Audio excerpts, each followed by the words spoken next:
మూడవ అధ్యాయము క్షేత్రజ్ఞ విభాగ యోగము 22వ శ్లోకము.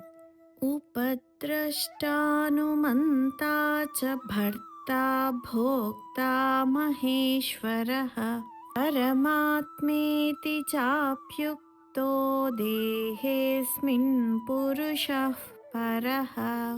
తాత్పర్యము: ఈ దేహమునందున్న ఆత్మ వాస్తవముగా పరమాత్మయే.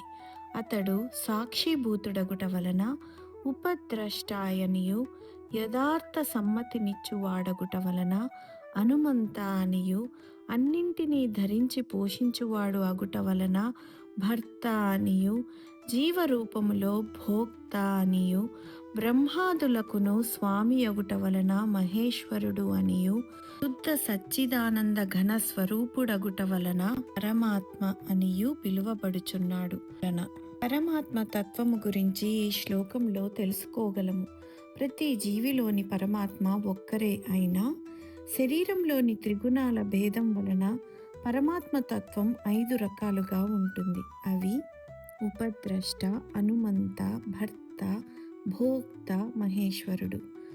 ఉపద్రష్ట తన ధర్మాలను నిర్వహించుకునే శరీరానికి, ఆ కార్యాలకి సాక్షిభూతుడిగా ఉండడం వలన ఉపద్రష్ట అంటారు.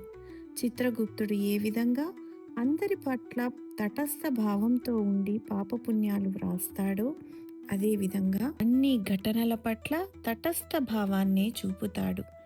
రెండవది హనుమంత. సరైన కార్యాలు ధర్మయుక్తంగా చేసేలా ఒక మార్గదర్శి వలె అనుమతిని ప్రసాదిస్తాడు. ఫ్రెండ్, ఫిలాసఫర్, గైడ్ అంటే అది మన అంతరంగం లాంటిది.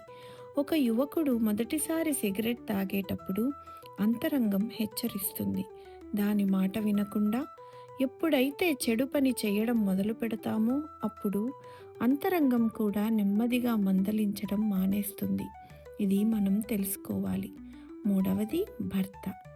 మనం ఎప్పుడైతే భగవానుని మార్గదర్శకంలో నడుస్తామో అప్పుడు భగవానుడు ప్రీతి చెంది మన పోషణ భారాన్ని వహిస్తాడు.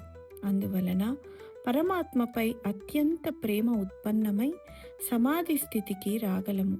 కానీ దీనికి సాధన కూడా కావాలి.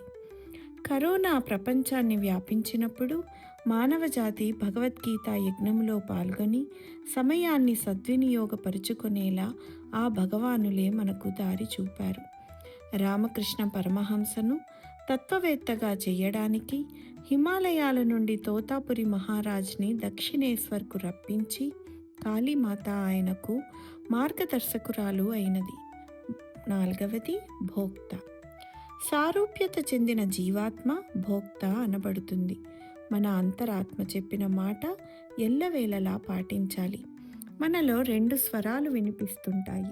ఒకటి మనలను ధర్మ మార్గంలో నడిపే మనస్సాక్షి, వేరొకటి శారీరక సుఖాలను తీర్చుకోమని ప్రేరేపించే ప్రేయస్సు. భగవానుని వచనాలు వింటూ ధర్మ మార్గంలో ముందుకు సాగితే భోక్త అవుతారు.